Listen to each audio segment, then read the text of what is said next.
At the town hall, under the cold lights, my son looked at me like a locked door he used to walk through without asking. He'd called me old and weak in front of our entire community, but my answer wasn't an argument. It was a red folder, placed quietly on the podium. This is the story of how silent paper can speak louder than any insult. Some insults don't land like a slap. They arrive as a suggestion with soft edges, a sentence that pretends to be a kindness and still manages to wipe your name off its feet at the door. If you've ever worked through a January on Lake of the Woods, you know that what keeps a place standing isn't drama. It's the practiced, boring faith of people who sweep before they open, who check the pump gauges before the first truck noses up to the island, who record cooler temperatures, because milk and honesty both sour if you don't respect them. I used to think old age would declare itself with aches that made me gentler. What I know now is this. The older I get, the more I trust the little work that holds. Paper before voice. Locks that latch. A ledger with columns that don't flatter or lie.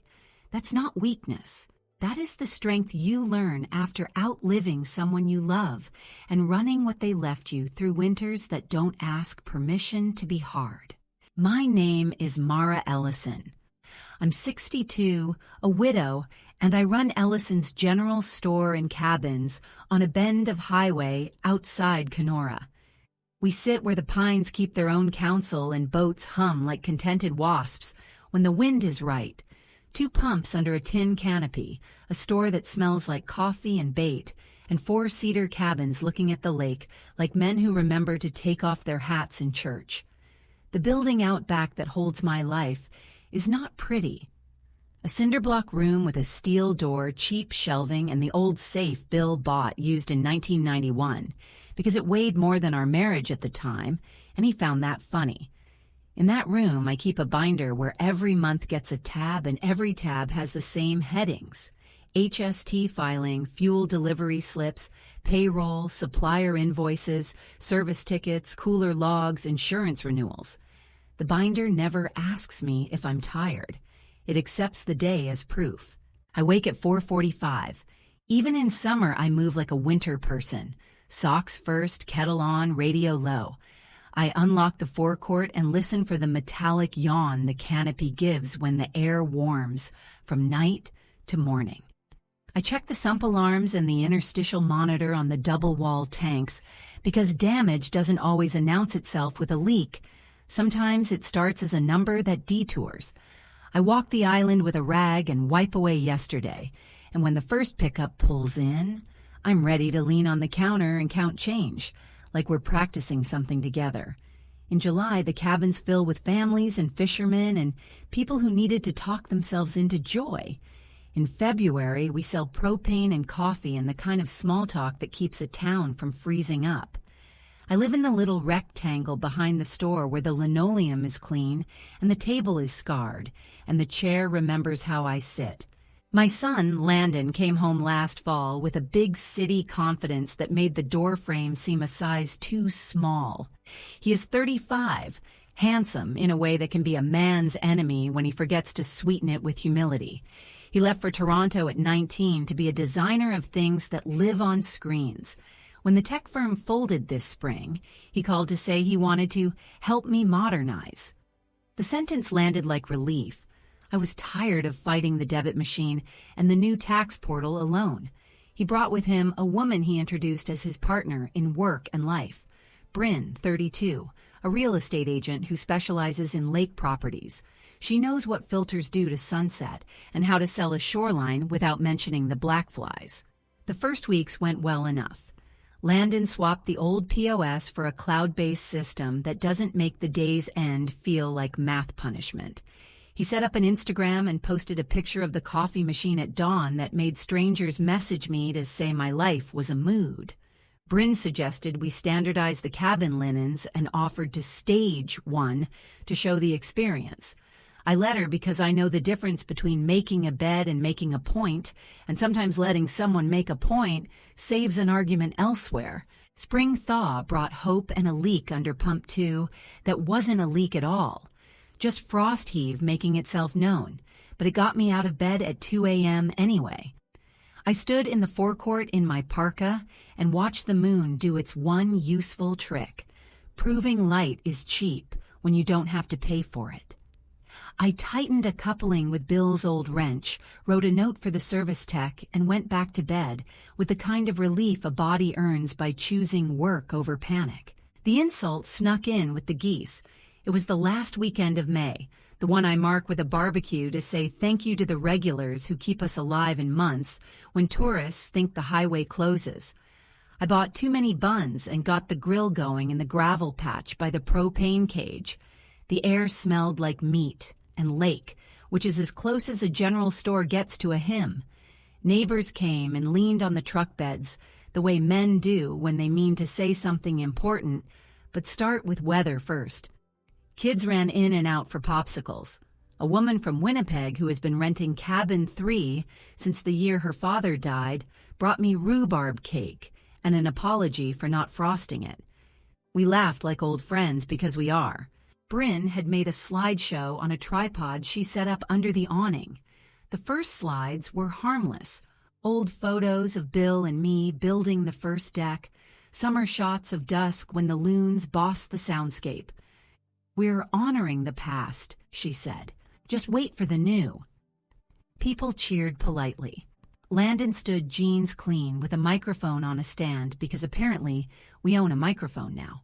He tapped it and read the room the way he reads a phone, expecting compliance because the screen always obliges. "Thanks for coming," he said. "It's time. Time to move Ellison's into a new era. Mum's done a great job for years, but she's old and she shouldn't have to carry this. Bryn and I are going to take the wheel." I could feel the words work on the crowd like a breeze that finds the tender leaves first. Some faces tried to pretend they hadn't heard. Some faces turned toward me with a concern that only made the sentence feel truer than I wanted it to be. Old. Weak. He didn't say weak, not out loud. He said it with the rest of the sentence, the way you might tell someone they've earned a rest while you take their keys. He clicked the next slide. Ellison Shores, New Era by Landon and Bryn, in a font that looked like it was embarrassed to be from the north. Photos of cabins I recognized dressed like something they aren't. "We're in talks," he said. "Developers, an investment to elevate the shoreline, a family-friendly resort with a branded general store experience. Mum will have a beautiful condo in town. She can just enjoy life." He smiled at me like he'd brought me flowers. There are times when the body teaches a woman to save herself by being useful. I refilled the ketchup. I put fresh napkins where hands could find them. I checked the garbage and tied it off even though it was half full because I needed to practice finishing something. I stood next to the grill and flipped the last 4 burgers and said to a teenager I like, "Take these in, honey, and put them under the warmer." The teenager looked at me the way teenagers look at a woman who has refused to be replaced by the version of her a sloppier story wanted. He took the tray and did as he was told. People came up after and pressed my hand and said, "Mara, if you need anything," which is a kindness that can feel like a preface to condolence. Bryn hugged me and smelled like hairspray and hunger. Landon leaned down to kiss my cheek and whispered, "Trust me." I nodded because I needed to leave him with a sentence to replay that didn't sound like failure. When the last plate was thrown away and the cool came back, I locked the store and walked out to the dock. It's the place I go when sentences won't behave. The lake was flattening, that particular evening tiredness that makes the world honest. I sat on the edge and let my feet graze the air over the water and said my husband's name out loud once. Bill. It's not prayer, it's inventory. Then I went into the office. I keep the important papers in the bottom drawer of the cabinet under a file labeled legal that no one would waste a thief's time on if they ever broke into a place in the middle of nowhere to steal pens. I pulled the folder. Title in my name for lot and buildings. Land survey from when we replaced the septic.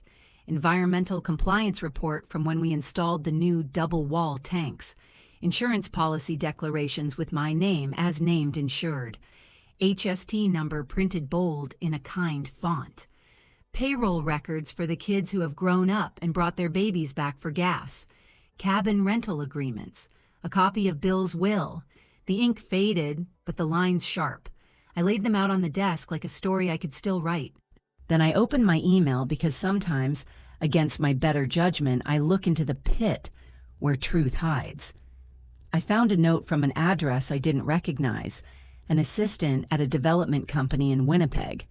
Attached, a letter of intent, addressed to Ellison Shores, which is not a legal name, signed by managing owner Landon Ellison, deposit terms listed, a proposed closing date, my small name, nowhere. I went very still. When I am angry, I do not fling, I sort. I clicked to the bank email. There it was, an e-transfer deposit that had come into a new sub-account Landon set up last week when he told me he was moving operating efficiencies.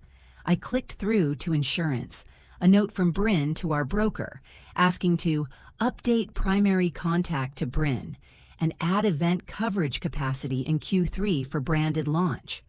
I clicked to the town portal.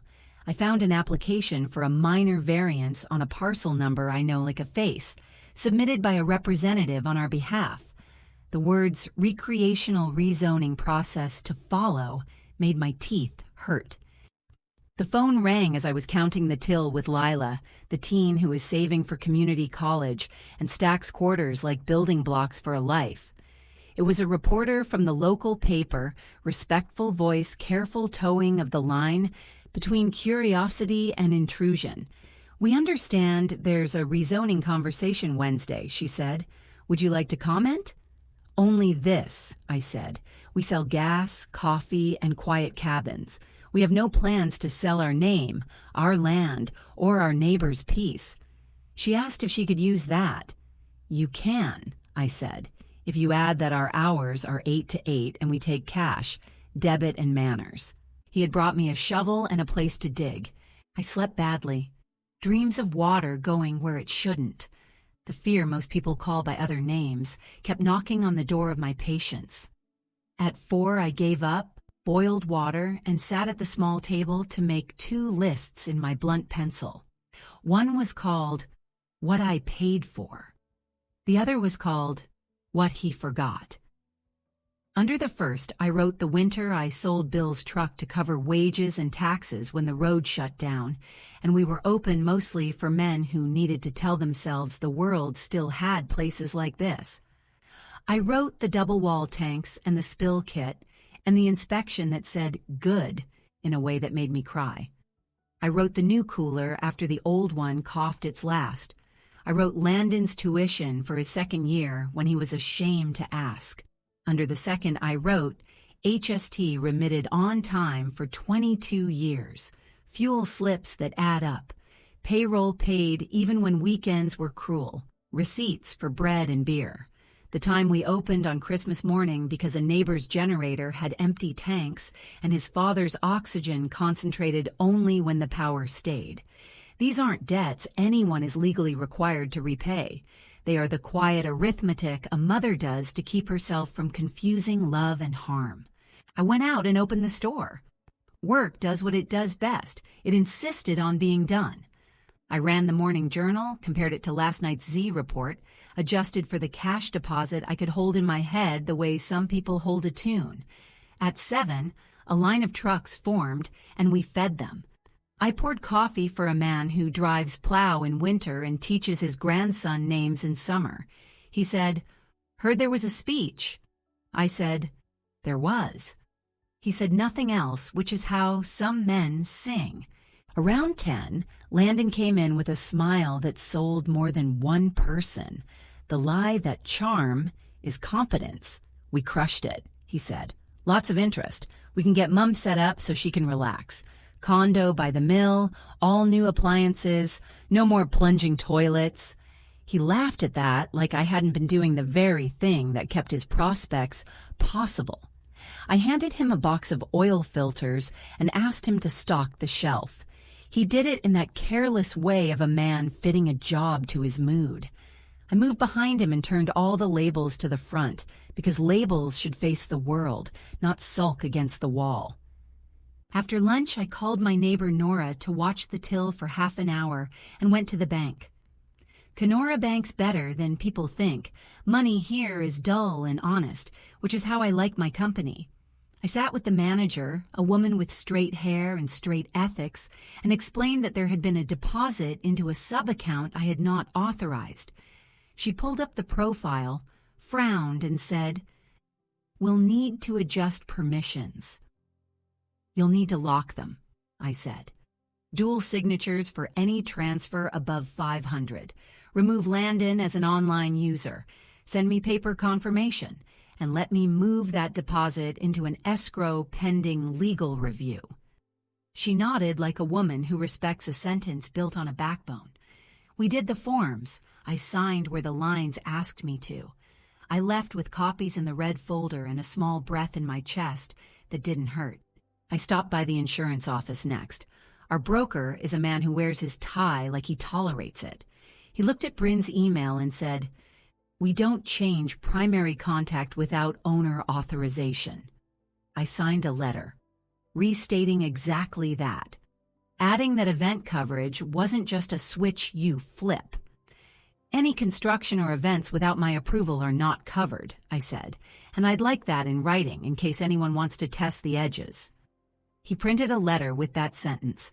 I slid it into the folder. I asked him to confirm there had been no POA filed with them, giving Landon authority to act. He confirmed none existed. Back at the store, I called the town office.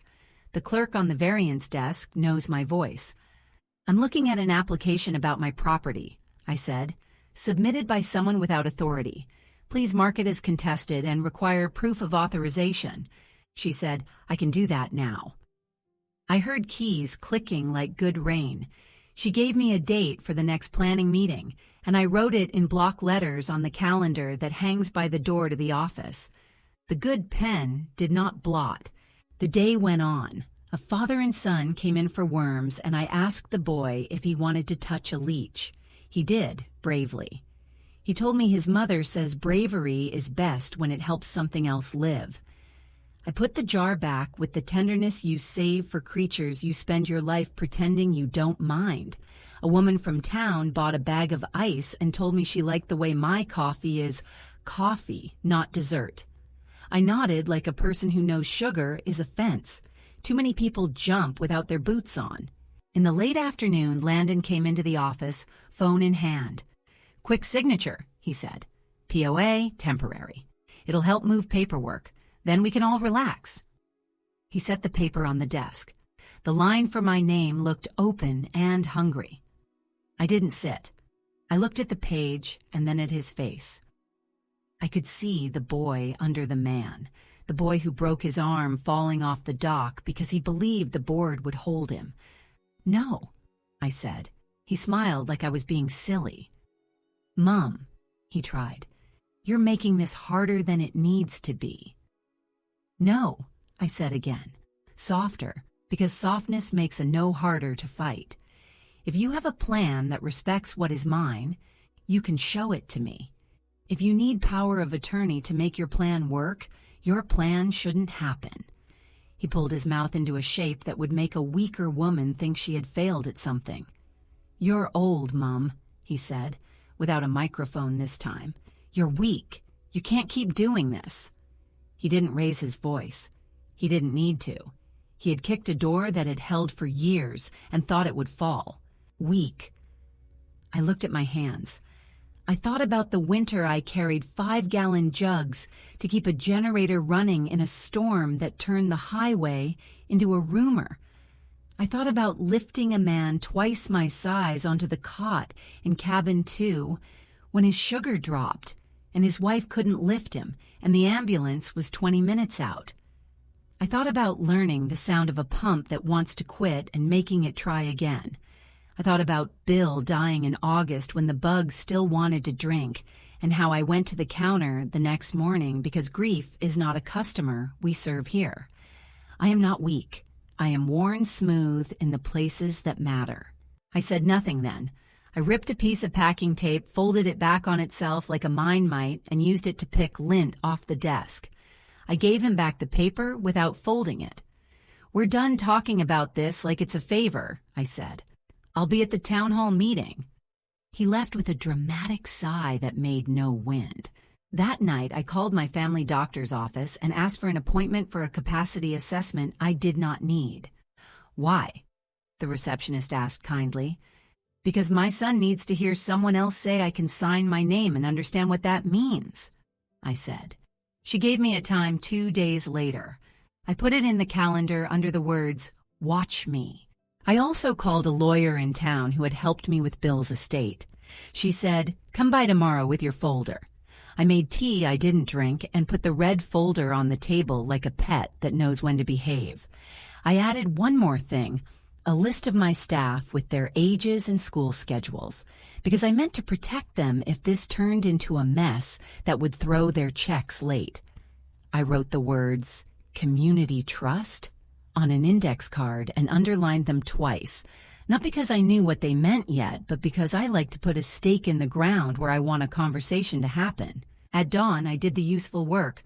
Pumps first, coolers, coffee, garbage, receipts. I phoned the fuel supplier and booked the next delivery because I refused to let a boy's plans steal my right to plan for the only future that matters. The next truck that will nose up to pump one and sigh in relief when the handle clicks. I phoned the service tech and booked a preventative check on the overfill alarms because I am the kind of woman who still believes save is better than sorry. Then I went to the lawyer. She is younger than me and older than nonsense. I showed her the LOI, the deposit, the email, the variance application. She made those little sounds good lawyers make when sentences meet the wrong paper. "Will revoke any draft powers of attorney you might have signed," she said. "We'll draft a new one naming someone you trust who isn't tempted, if you want that protection. We'll notify the town and the bank, and we'll talk about a trust that keeps your intent where your assets live."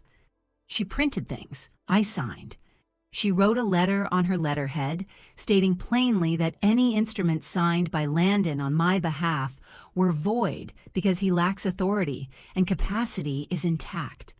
Watching a lawyer write the obvious in a tone that can be stapled to a foolish man's plan is a pleasure I reached the age to appreciate. When I drove back, Bryn's car was parked at an angle that suggested someone running inside to perform urgency. She was at the counter telling a couple from Thunder Bay about the coming upgrades. I stepped behind the till and peeled the tape off the new roll of receipts. I said, "The only upgrade coming today is a tighter lid on the coffee so I don't spill on my own shirt." The couple laughed and paid for gas and a bag of chips and a bundle of kind eyes. Bryn turned to me and said, "We're close. The developer loves the shoreline." "The shoreline doesn't love developers," I said. "It loves ice out and kids with nets." She rolled her eyes in the tidy way of a woman who hasn't yet learned that rolling eyes toward the ceiling doesn't bring down permission. Later that afternoon, an email from the town landed. Variance application flagged as unauthorized. Will be held. Parties may address council at next meeting. An email from the bank. Permissions updated, dual authorization enabled, deposit placed into escrow pending ownership confirmation. An email from the insurer. Per your letter, coverage remains as declared. Any construction or events not authorized by owner are not covered. I printed them all and slid them into the red folder, which had begun to feel less like a folder and more like a spine. I closed early that night because the quiet had come in the kind of heavy I don't like to ask my staff to carry. I took the broom around the aisles the way Bill used to pretend sweeping was meditation, when really he just liked looking busy while he thought. I turned the sign to closed and stood for a minute behind the counter with the cash drawer open and the bills lined like a choir. I have outlived a man, a hard winter, a pandemic, a pump that didn't want to admit it could last. I can outlive a son's sentence. but I don't have to just endure it. I can plan. I went back to the office and took the red folder apart and put it back together in an order that felt like a story I'd be proud to tell under harsh lights. Title on top, then lawyer's letter, then bank confirmation, then insurer, then town, then environmental report, then the list of wages I have paid when it would have been easier to close for a week and pretend closing for a week is how honorable people save money. I added an index card that read, public meeting, witnesses, longtime renters, fuel supplier, service tech, paramedic neighbor, teacher who uses our store for school fundraising candy drives. Sometimes the difference between drama and proof is the number of people in a room who can nod when you say you run a place the way a place deserves to be run. That night, in my kitchen rectangle that once held our second freezer before Bill admitted we didn't need a second freezer, I sat with a mug of hot water and wrote a sentence that felt like a hinge. He called me old and weak, so I will prove that strength is the kind that steadies a door, not slams it.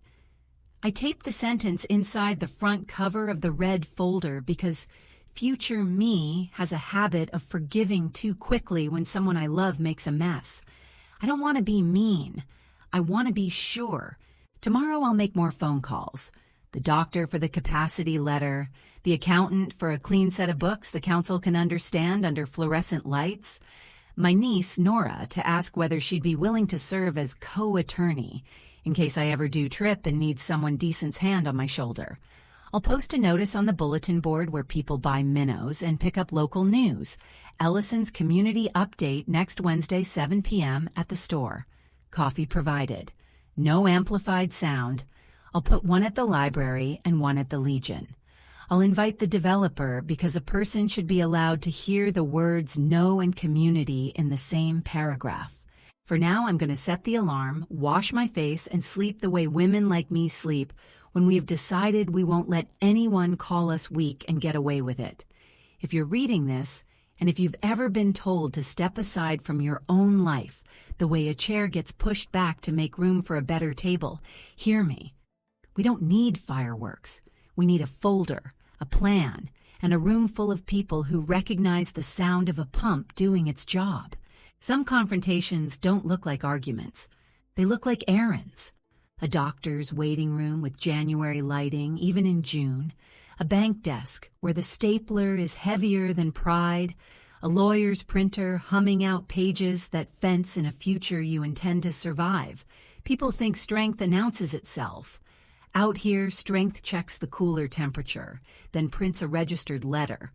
That's what I did after my son called me old and weak without bothering with the poetry of it. I didn't shout. I sharpened a pencil until the wood kissed the graphite and wrote the list that would carry me through a week I didn't ask for but would not leave to chance. The first stop was the family clinic. My doctor has hands that look like they've held more farm shoulders than city wrists. The receptionist slid a clipboard toward me. I filled out forms I could do in my sleep and then sat in a chair that creaked, the way mine at home creaks when I lean across the table to total a day's receipts. When he called my name, I stood without my knees telling on me, and that felt like a small pettiness I was enjoying on purpose. I did the memory questions spelled world backward like a party trick nobody wants to watch, calculated sevens backward with the smugness of a woman who runs till counts down to the penny. Then he asked the real questions. Do you understand what a power of attorney is? Yes, I said. It's a tool I'll only hand to someone who doesn't want it. He smiled at that and wrote a note in a hand that made me trust him more. He examined me, asked me what day it was, and watched me look at the window the way a woman who lives by sun knows time better than anyone else in the room. Mara, he said at last, gentle but exact, I'll put in writing that you are fully capable of handling your affairs. This is for you, but I know who you're really giving it to. I nodded. My son, I said, and we allowed the sentence to be sad without needing to rescue it. I drove to the lawyer next because medicine can't file at the land registry. Her office smelled like paper and coffee and a little like disinfectant. 3 forces I believe in more than inspiration. I put my red folder on her desk, the one I'd labeled Facts, Not Feelings, and she went through it as if it were a patient.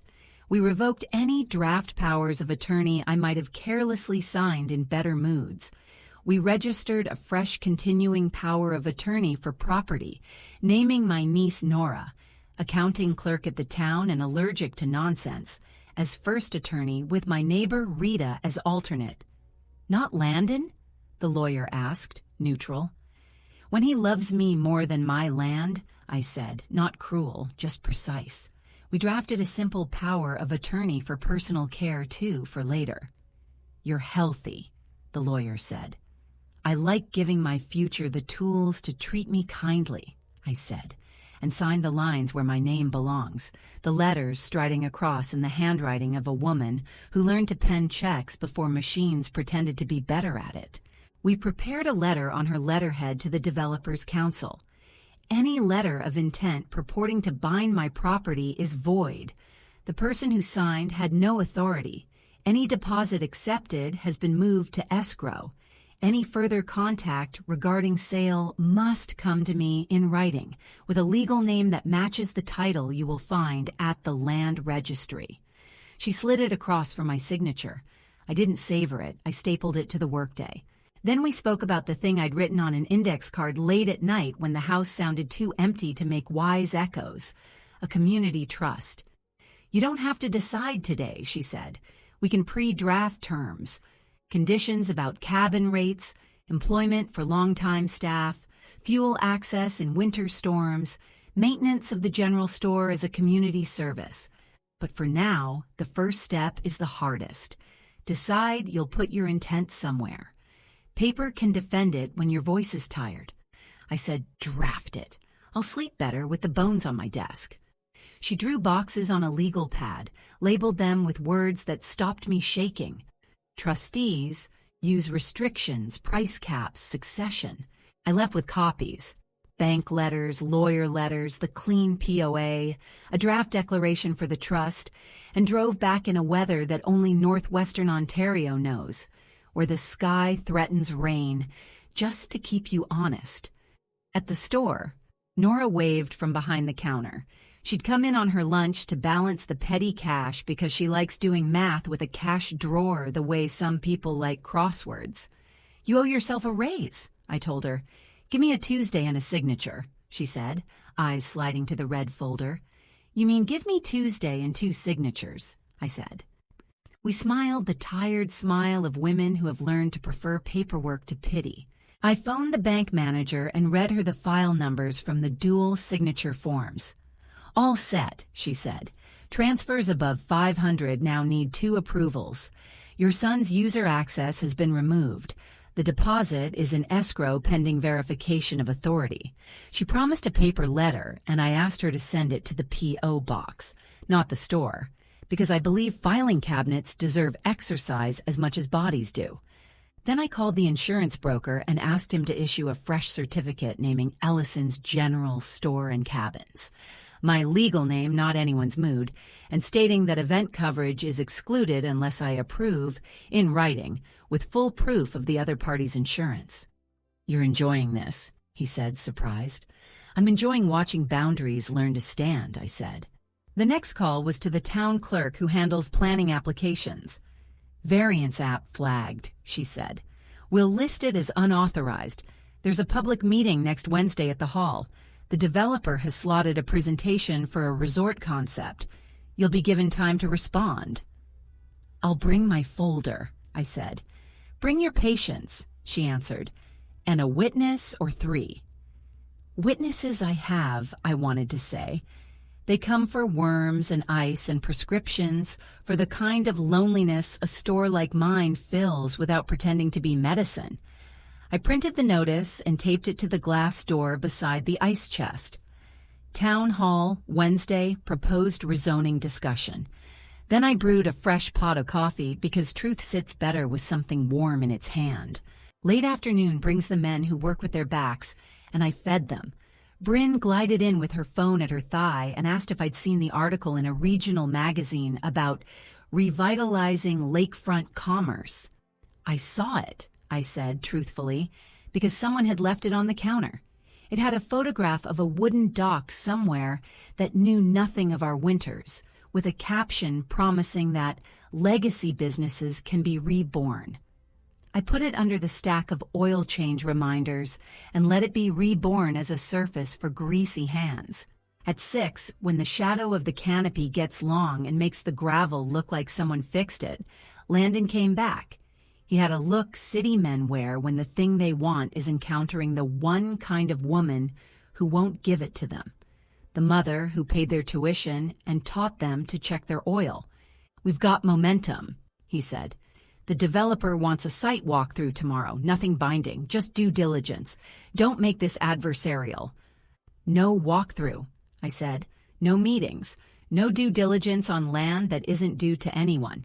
You don't get to make this adversarial against a fence that was here before you grew tall enough to look over it." He laughed in that brittle tone that tries to break the room. "I'm protecting your retirement," he said. "I'm protecting my life," I said. "You can learn the difference as slowly as you like. I've got time." When he left, I climbed the 4 steps to the little rectangle I call home and sat at the table where Bill once glued the corner back when it splintered under a box of spark plugs. I made a list of sacrifices because the lawyer had told me to compile them in case the argument about guardianship took on teeth. I wrote, sold Bill's truck, double wall tanks and spill kits, heater replacement in cabin 2, winter wages during lockdown, sponsored the Pee Wee team when their jerseys came late, fuel for the volunteer, fire chief on a night when the highway turned mean and the lake turned to glass under a siren. I wrote the receipts beside them, dates, amounts, check numbers. Not because I need anyone to praise me, but because paper makes a mother's memory into a ledger a judge will respect if asked. That night, I drafted 3 registered letters, one to the developer. Cease all communications with any person purporting to represent Ellison's general store and cabins other than me, the registered owner. Any site visits, surveys, or promotional use of our name or images are unauthorized and will be treated as trespass and misrepresentation. One to the town. Please accept this as formal objection to any variance or rezoning application filed without my written authorization. One to Landon. Effective immediately, you are removed from all banking and vendor access. Any negotiations you initiated are void. Any funds received related to such negotiations have been placed in escrow. A capacity assessment confirming my competence is enclosed. Any further attempt to seek guardianship will be contested. I took them to the post office, paid the extra for tracking, and watched the clerk stamp each one with a deliberate grace that reminded me of church. The day before the public meeting, the pump mechanic arrived to perform the tank check I'd scheduled. He is a man who speaks in nouns more than adjectives, which is how I like everyone who touches a part of my life that can explode. He inspected the overfill alarms, tested the interstitial monitor, checked the dispenser shear valves, and signed his name on the service report with a flourish that suggested joy in being precise. "Solid," he said. "Your tanks are good. Whoever installed these wasn't in a hurry to regret it." "My husband," I said. He took his hat off for a half second, not long enough to make a show. "Good man," he said, still helping. The accountant dropped by next.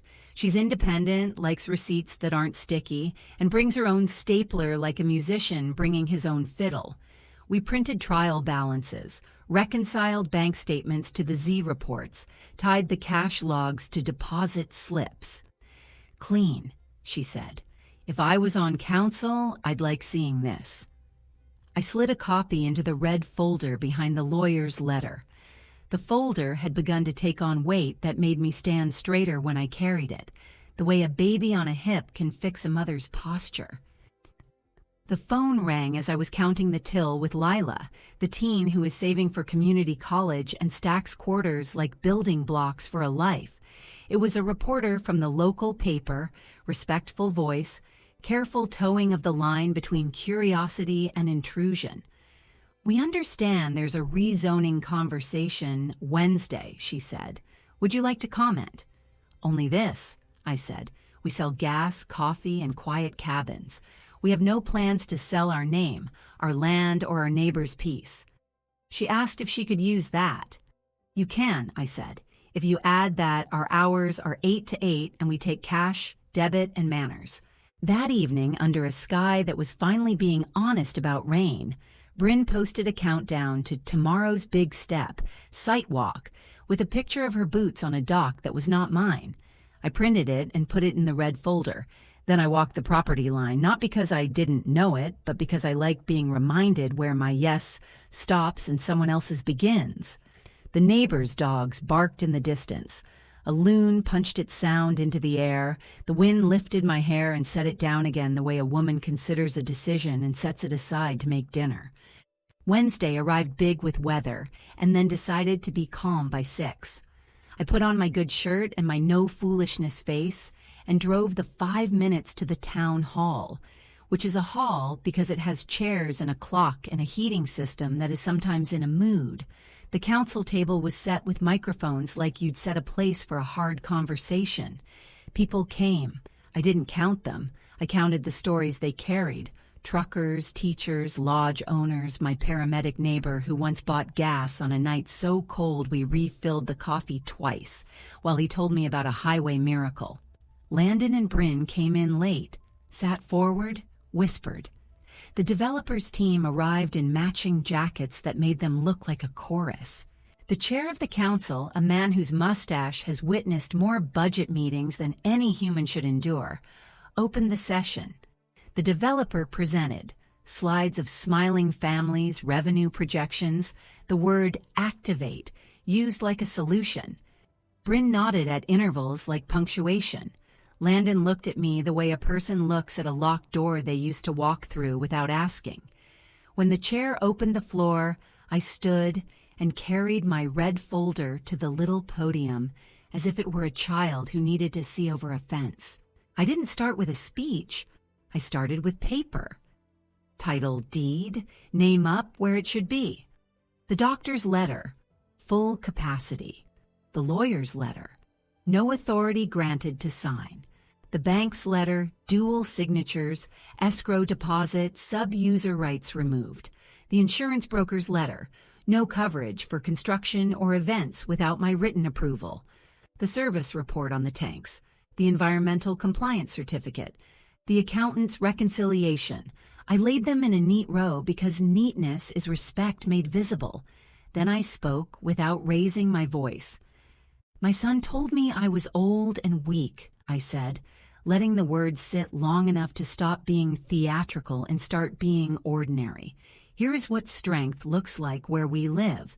The name on the title, the capacity letter from a doctor, the lawyer's notice, the bank's barricade, the insurer's refusal, the town clerk's objection, the tank's meeting standard, the books balancing, the staff paid on time, the cabins affordable to people who don't want to be burned by the word upgrade.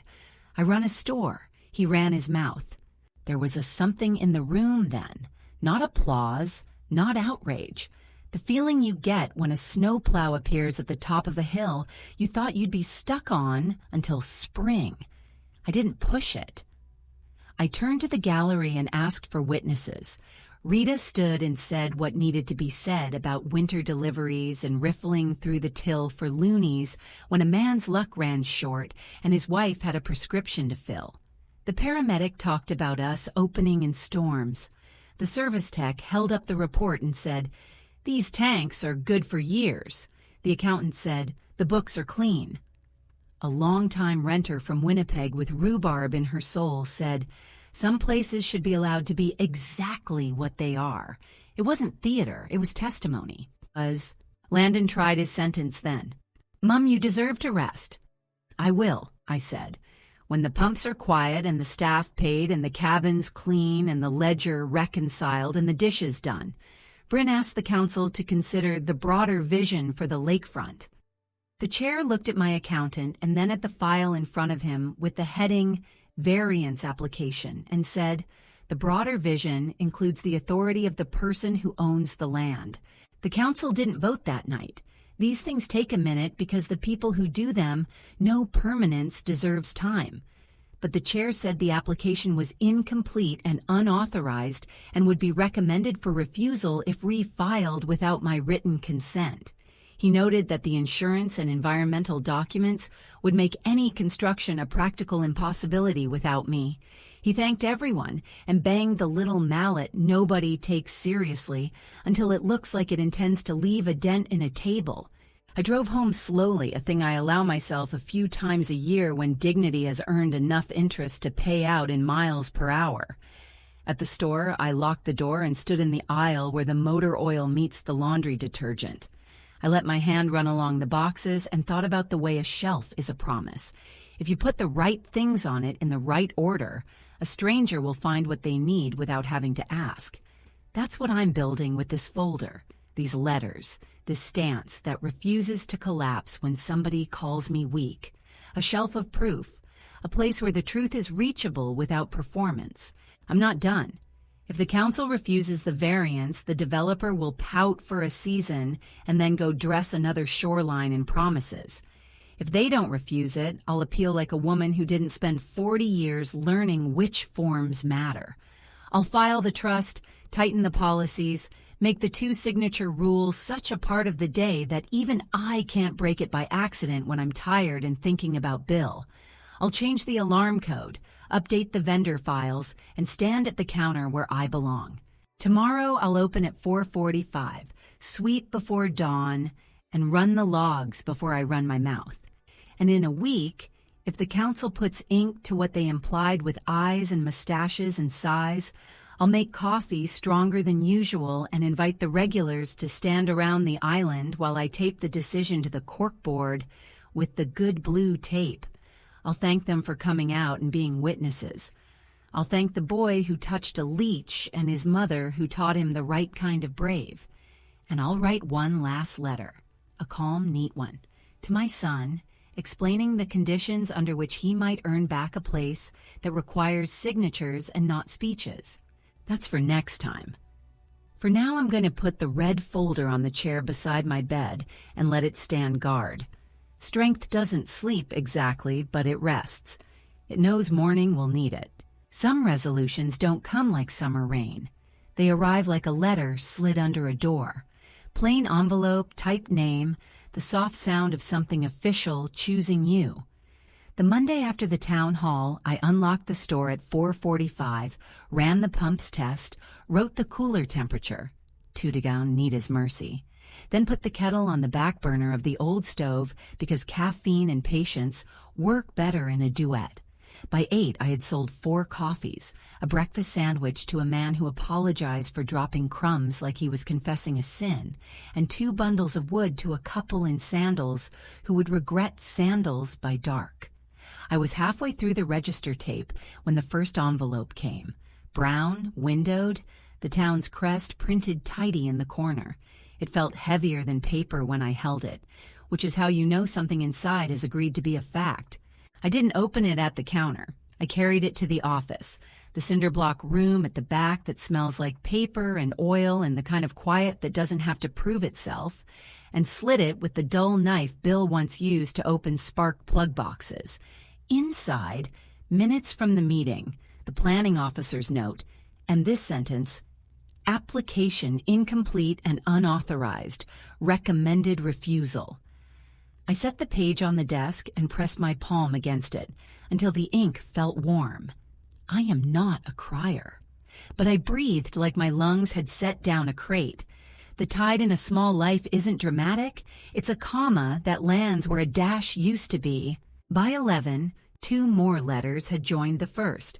The banks confirming dual authorization in force, sub-user rights removed, escrow deposit held pending instruction from legal counsel, and the insurers, coverage, remains as declared. Any construction or events without written owner consent are excluded. I photocopied both, slid the originals into the red folder under bank and insurance, and pinned copies to the corkboard in the office beside the recipe for Bill's favorite chili. It felt good to see the world agree with my binder. The developer's email came at noon. Short, practiced, written by counsel. We acknowledge your letter. We will withdraw our application. Kindly instruct your bank regarding the return of the deposit from escrow. I printed it, wrote the word withdrawn in pencil at the top because some words deserve to live in graphite first, and called the bank. Release the funds back, I said, and send a paper letter saying you did. The manager promised she would. I pictured the clerk turning the handle on the safe, the neat signature on the ledger that proves the world moved exactly as much as it should and not a drop more. An hour later, the paper called. The reporter's voice was careful, like stepping into a kitchen where bread is rising and you don't want to make the door slam. The council minutes are public, she said. Would you like to add a comment? I kept it plain. We're a general store and 4 cabins, I said. We will remain so. We sell gas, bait, coffee, and quiet. Our shoreline is already employed. She laughed softly. Can I quote that? You can, I said. Add that our hours are 8 to 8, and we respect the line where winter always wins, but we try anyway. By late afternoon, Bryn pulled into the lot, parked without flinging gravel, and came in with her phone in her bag and her eyes unclenched. She didn't head for the coffee machine. She walked straight to the counter and rested both hands on the metal edge, like a woman getting her balance in a boat. The developer's out, she said, voice smaller than slogans. I know, I answered, gentle as the room allowed. The town sent me the minutes. She looked around as if she expected the store to punish her. We let people invent their own penance around here. It saves us from thinking we're judges. I thought I was helping, she said. Lots of people think help is a cliff you can't see until someone pushes, I said, not unkind. She asked if she still had a place here. I told her she did, on paper and for pay, not for control. We'll write a service agreement, I said, hourly. Clear tasks. Social posts under my review, cabin photos after we strip out the promises nobody should make about bugs. No access to the bank, no negotiations, no events. If you do well for 6 months, we'll talk about more. She swallowed and nodded.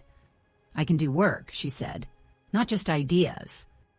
Work is the persuasion that lasts, I said, and passed her the rag we use for the counter. She wiped the coffee rings with the concentration of someone discovering muscles she had forgotten want a job. Landon came later. He didn't have his public face on. He wore the one I remember from broken bones and failed exams, a face that expects to be forgiven without learning much from the forgiveness.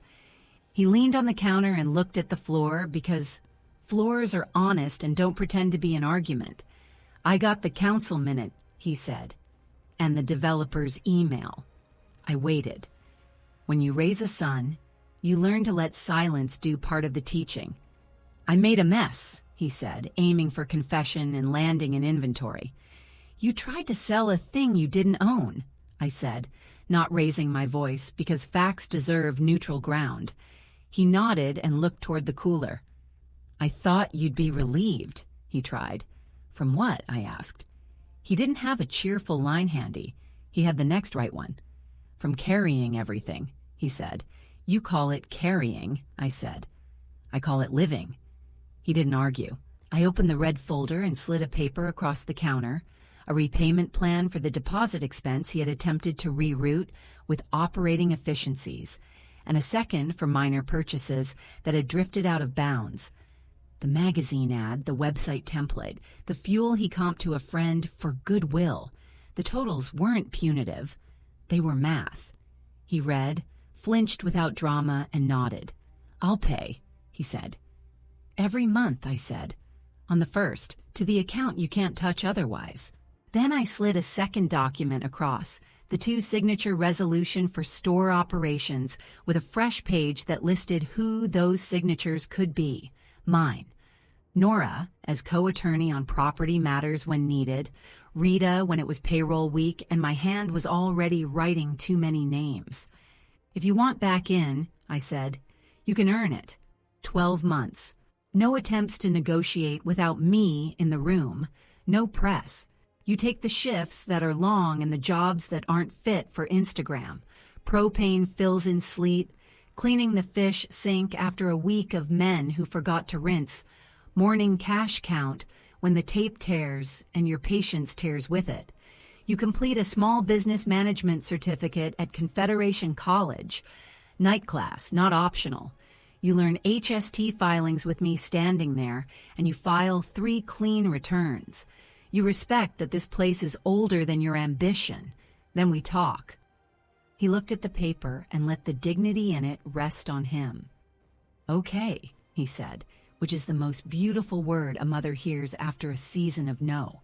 That evening I closed early to host what I had promised on the bulletin board, a community update. It wasn't the town hall. It was the pack room, washed and swept, 6 chairs, and a folding table with coffee. The paramedic came between calls. Rita from next door brought cheese curds like a benediction. The counselor with the honest mustache stopped by to sit in the corner and be a civilian.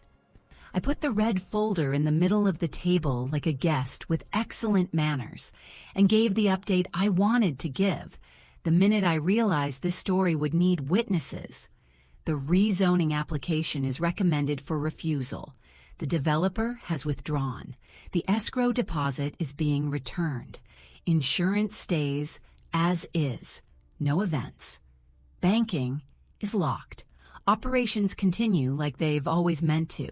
We're drafting a community trust that will keep the cabins affordable and the pumps working in winter storms, with trustees named so that when I am actually old and weak, someone decent will hold the clipboard. People nodded. They ate shortbread. The electric kettle clicked. It felt like a tiny church in a religion that forgives paperwork it sins. After the update, I taped 3 things to the corkboard where the lotto slips and lost dog notices compete for eyes. The first, the council minutes line that mattered. The second, our new store and cabin policy. Hand-lettered. Nothing fancy. Effective immediately. 2 signatures required for transfers, $500, and for supplier contracts. No events, no rezoning, no site walks without owner consent. Cabins remain family affordable. Peak season rates capped per posted schedule. Winter fuel access prioritized for emergency services. We sell gas, coffee, bait, and quiet. The third, a little plain announcement with more heart than design. Ellison Community Trust, draft in office, comment welcome. Come in, read it, write your name if you want to see this place stay what it is, when the next person with shiny shoes shows up with a deck and half a map. Sleep doesn't sound different on a night like that. The fridge still hums like it wants applause. The clock still clicks like an insect that lost its way and decided to become time. But I slept. Not because the story was over, because the threat had been cataloged and filed and met with spines of my own choosing. Strength is not a mood. It is a policy. In the days that followed, consequences found their chairs like polite guests. The developer withdrew the variance formally. The town stamped it and filed it with the kind of zeal that reassures a citizen. I instructed the bank to release the escrow deposit back to them. The manager mailed me a paper confirmation and then, because she is my neighbor too, bought gas and a coffee the next morning and said, "Good work," like the phrase can be applied to a ledger. Our insurer sent an updated declarations page with a line I read twice for pleasure. Named insured Ellison's General Store and Cabins, M. Ellison. The accountant dropped off the compiled financials and suggested a clean chart of accounts for the trust when I was ready. "Mind if I steal your phrasing?" she asked, pointing to a line on my policy draft. "We sell gas, bait, coffee, and quiet. "Steal it," I said. "Put it on a mug. We'll stock it." Bryn started her first paid week under the service agreement. I had written it myself with the lawyer's edits and the kind of clarity my younger self would have thought unromantic.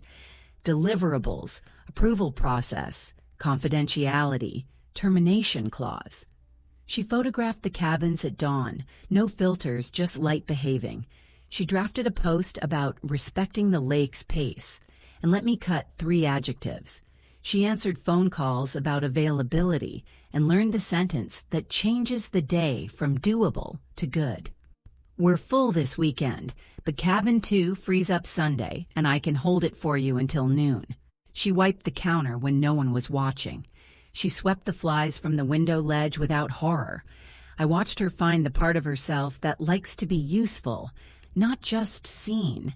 It made me less tired to share the room with that. Landon started his first repayment with an e-transfer to the escrow's designated receiving account. The note said, "For Mom, installment 1. I didn't reply with a heart. I replied with a receipt attached, initialed, because men learn from receipts what they miss in metaphors. He took 2 opening shifts that week without grumbling, stocked oil filters with the labels forward, filled the propane cage, cleaned the fish sink in back with a face that finally understood the grace of bleach. He sat with me while I filed the HST and PST returns and didn't make a joke about government theft, which is how I knew humility had found him for an hour. He called the college about the small business course and printed the syllabus. He has 12 months to turn that into trust. I am busy. I will still notice. The paper ran a small story, not a profile, thank God, and I mean that, but a photo of the old sign with the lake behind it and a caption that made me feel known without being performed. Council recommends refusal of unauthorized application. Ellison's to remain as is. Locals came in and slapped the counter like we'd won a hockey game. A tourist from Ohio asked if this is how Canada works, and I told him sometimes. He bought 2 coffees and apologized for liking our money too much. Rita from next door brought over leftovers and called them supper. I put them on a plate and refused to pretend otherwise. The paramedic swung by late one night and filled his tank, then bought a donut he didn't need just to say, "Keep going." A week later, the trust draft sat on my desk like something that knew my name. The lawyer had woven my conditions into clauses with patient threads, cabin rate caps keyed to a public schedule, a commitment to operate the pumps year-round, with emergency priorities written in like a promise we'd post when nasty weather cheered itself up by making the highway mean. Employment preference for our current staff, a table of decisions that require all trustees to sign, and a very short table of decisions one person can make when the power goes out and the town needs gas. Trustees, me, for now. Nora, because she keeps numbers in a place where shame can't reach. And when she agreed, Rita, because she knows how to say no like a woman handing you soup, warm, firm, nourishing. When I signed the draft to indicate intent, I felt older, yes, and weaker in the ways that time insists on. But I also felt like a wall you can lean a ladder against and trust it to behave. Here's the part you asked for, the comment that isn't paperwork. My son called me old and weak. He meant it like a kindness and like leverage. I answered with signatures instead of speeches, and the world chose to believe signatures because signatures make their own weather. If there's something you take from this, let it be this. A mother's will isn't loud. It does not always show up as a miracle you can quote. It shows up as a bank letter, a policy posted, a town minute recorded, a boy sweeping in the morning because he has learned debt can be paid with hours as well as dollars. It shows up as a woman refusing to be forced off her own land by shame, marketed as modernization. It shows up as a general store with a mop and a hand that knows how to use it. I don't think of what I did as revenge. Revenge burns hot and leaves you cold. What I wanted and got was order. The kind that lets you sleep because the freezer is at the right temperature, and the alarm works and the ledger's numbers add the way daylight adds up if you don't waste it. My son is still my son. I love him with the same stubborn affection I bring to the pump when it groans in February. If he learns to love the place for what it is, instead of what a slide deck can sell, he can have more than a condo to visit me in. He can have mornings where the first customer calls him Bud and means it, and nights when the last truck pulls off the lot and the canopy lights down and the highway hum says you kept your corner of the world doing its job. If he doesn't, the cabins will still be there for children who need one good week, and the store will still be open for somebody whose need looks like a can of beans and a kind word. We posted one more sign just inside the door, where the postcards and minnows and lottery pens make their case. It's not fancy. It's black marker on white cardstock, taped with blue painter's tape because blue denies drama. We're not for sale. We're for service. Gas. Bait. Coffee. Quiet. Hours 8-8. Thank you for keeping us alive the ordinary way. People take photos of it. Some roll their eyes, then smile, then buy a coffee. That's all the applause this kind of life can stand without tipping over into performance.